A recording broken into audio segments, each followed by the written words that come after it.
નમસ્કાર દર્શક મિત્રો, એચડી ન્યૂઝમાં આપનું હાર્દિક સ્વાગત છે। હું છું આપની સાથે આરડી વાઘેલા। જોઈએ આજના મુખ્ય સમાચાર। ઝઘડિયાના રાજપાડી પાસેથી કારમાંથી વિદેશી દારૂના જથ્થા સાથે એક ઇસમની રાજપાડી પોલીસે ધરપકડ કરી। બે ઇસમોને વોન્ટેડ જાહેર કરી કુલ ₹4,26,000નો મુદ્દામાલ જપ્ત કર્યો હતો।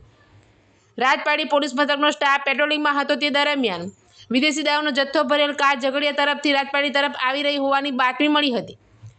જે મળેલી બાતમીના આધારે રાજપાડી પોલીસે રાજપાડી નજીક વોચ ગોઠવી હતી। આ દરમિયાન કાર આવતા તેને રોકી અંદર તપાસ કરતા વિદેશી દારૂનો જથ્થો મળી આવ્યો હતો।